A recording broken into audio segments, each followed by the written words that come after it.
competitive.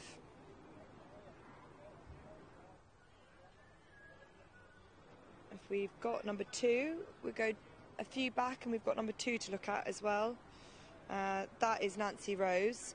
This is a daughter of Nathaniel. She's actually got a fair bit of stamina in her pedigree, but they're keeping to sprinting trip. She's dropped in class today to make her a bit more competitive, but she's getting a little bit warm, and I just don't know necessarily if she's just regressed, if anything.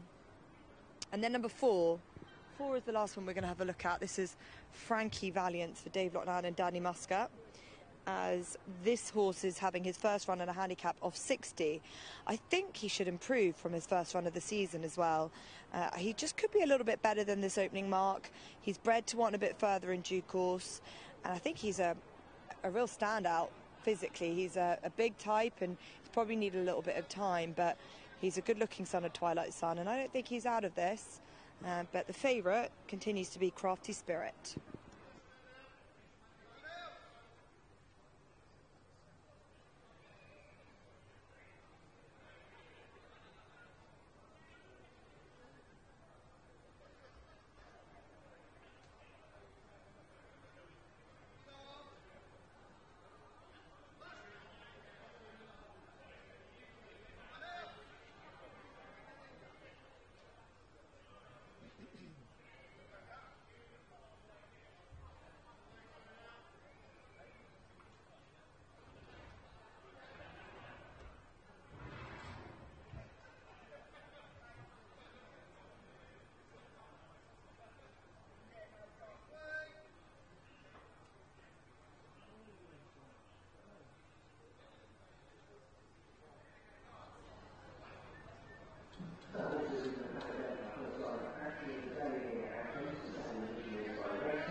Opener as well.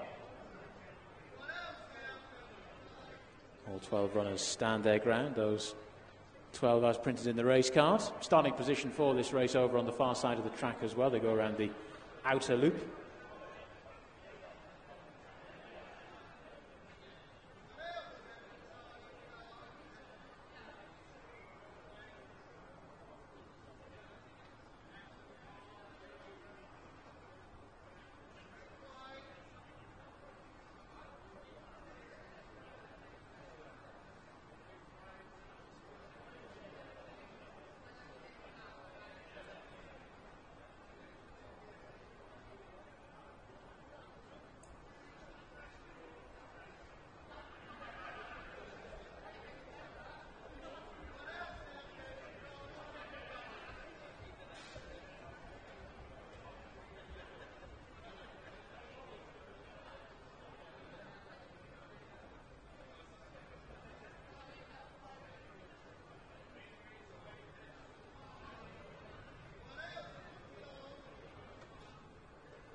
The rest of the horses making their way out now. We'll be very shortly seeing them emerge. This is Grecian God in the hands of George Bass. That's in the yellow and green quarters, the Abalone sleeves and the quartered cap. That's Grecian God.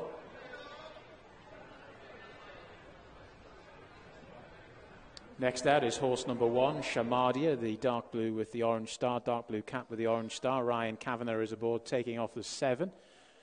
Of course, here at Kempton we have the colour-coordinated saddlecloths as well, so the one horse will always be wearing the red saddlecloth.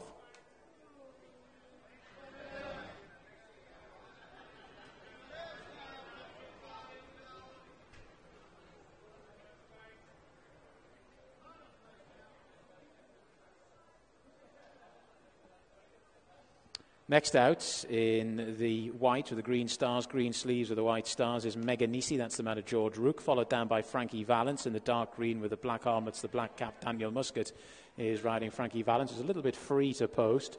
Next out in the dark green with the red sleeves, the red epaulets as well, the dark green cap is Sergeant's Legacy. That's the mount of Joey Haynes for trainer Chelsea Bannon.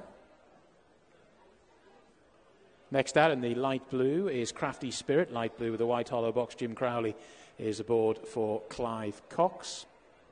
Followed down then by the dark blue with the white sleeves, the green epaulets and the green and white striped cap. That's KTG. Holly Doyle is aboard KTG.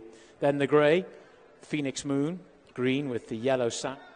Verdant seen in behind for this 6 o'clock. Try Unibet's improved bet builder handicap over 6 furlongs. And Crafty Spirits is the drifting market leader, 7-4 out to 2-1. First time blinkers employed tonight for Jim Crowley and Clive Cox. Scarlet Lady 7-2. Frankie Valiant is 6-1 from 15-2. Grecian God also at 6 is KTG 9s. Sergeant's Legacy 10-1. Match Anthem is 20s. Nancy Rose 25s. 33s Meganisi. Shamadia 40s, Phoenix Moon 66s, Spirit La Adelita is 125-1. All 12 going to post for a decent-sized field opener here, Rach. Yeah, and this is a low-level 3-year-old handicap, and 5 of the 12 runners are having equipment changes in headgear, so that shows the level of this particular race, including your favorite, who had a first-time cheek pieces on 3 starts ago, 1 over course and distance, making most of the running, and now they're employing first-time blinkers in the hope that maybe that will just sort of further his attention into doing what he's supposed to do. Positive for him, this is the lowest level handicap he's ever run in. He's been running in 65s and 70s, so we're dropping quite far down into a 0 to 60. And last time out, he didn't run too bad. He finished 6th, but he was only 2 3/4 lengths in behind over course and distance. He was closing, which is not his normal run style, but he was drawn in 9, so I just wonder if Richard Kingscott and team decided to, from that draw, employ slightly different tactics than normal. His claim is quite obvious, but so we're only 3 and a bit minutes away now, or 2 and a bit minutes I should say now, from this opener here at Kempton. This 3-year-old only class 6 furlong handicap, where Crafty Spirit is the obvious choice here, as the betting suggests. He's a horse that's still an entire as well, that has shown what he can do here at this track on earlier on in the season. And that was a good effort. He was well supported before the off, and that was his first run in a handicap, so they clearly thought he was better than the rating of 58. He's here off a mark just £1 higher than that victory, and that's off the back of 2 runs where, yes, he's been 6th, but he's run okay. They've not been bad efforts at all. Nottingham, he did well considering he was on the wrong side of the track, and last time here at Kempton he was wide and his hand was sort of forced, really, so he couldn't do better than 6th. He's drawn fine here in 5, so that might just benefit him, and it's not a massively deep race. Scarlet Lady is next best from a betting perspective. She's edging closer to her first victory, as I said. She's dropping back to 6 furlongs. She's a daughter of Twilight Sun. She's been hit with a rise in the handicap despite not winning, so she's up £3 from her latest second, but she was second here at the end of June, where she was running again over 7 furlongs, and she was beaten by William Haggis's Viridian, who was a hot favourite that day, and they came well clear of the rest of them, so that's pretty good form. She showed herself to be really hardy. But the horse that I like it's not really a price. It was a price when he was 8-1. He's now 11-2. Is Frankie Valiant for Dave Lochnan. Danny Muscat's on board. This horse who is running first time in a handicap, got a mark of 60, was 3rd at Leicester on reappearance this season, and that was a pretty decent effort on what was good ground that day. It's never raced on this surface, and he just might be offered a little bit more now handicapping, and this is not a massively deep race. So Frankie Valiant, although he's got top rating, he's a horse that looked really eye-catching in the preliminaries, and I just liked his profile for a race like this. There was a few paddock negatives. Number 2, Nancy Rose, got very warm indeed, and she looked like she was about to boil over. She hasn't really developed into a bigger, stronger looking individual now as a 3-year-old, so she's a paddock negative. KTG was a nice type, and Ed Dunlop's horses are going well. The blinkers are looking to help. Like a lot of these horses, they've got headgear on to help. And this horse has got a bit more stamina on the dam side than you'd think for a 6 furlong type, but blinkers on for the first time to help. So Frankie Valiance, I think, might just have a bit of a squeak here, but Crafty Spirit is the horse that heads the betting.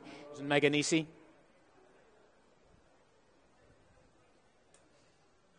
Thanks, guys. Nearly ready. Stand by. All in. Gates back and away they go. Scarlet Lady was very awkward out of the gate, and the Tri-Unibets improved bet builder handicap over the 6 furlongs. Good start from Sergeant's Legacy, the sheepskin noseband. Crafty Spirit, the light blue jacket, got away well, as indeed did Frankie Valance in the green and black colours. Spirit Lad Alita is rather wide as they take that first turn. Racing a little bit free is Match Anthem, the check sleeves, then up the inside KTG. 3 wide is Nancy Rose in the green sleeves. Bit of a gap back then to Shamardia, followed then up the inside by Meganisi, and then we have Phoenix Moon, followed then by Grecian God, who's towards the rear of the field at the moment as they make the turn, and they're all whipped in by the slow starting Scarlet Lady. Inside the final 3 furlongs they go, and still in the vanguard is Sergeant's Legacy. 2 in second position on the outside, Spirit Lad Alita. Here comes the light blue colours of Crafty Spirit, one of the market principles. Then after that, Frankie Valance being driven along. Nancy Rose is trying to make a bit of headway from the back of the field. Down towards the final furlong and a half they come, and it's Crafty Spirit for Jim Crowley, who's gone on. Sergeant's Legacy is battling hard though, the far side. These two eyeballing each other, they're well clear of the rest. Sergeant's Legacy's finding a bit more for Joey Haynes over the far side. Crafty Spirit now is half a length down as they race deep inside the final half furlong. Sergeant's Legacy, Crafty Spirit. Sergeant's Legacy has beaten Crafty Spirit into second. Third horse home was Grecian God, tight for fourth between Phoenix Moon and the very fast finishing Scarlet Lady.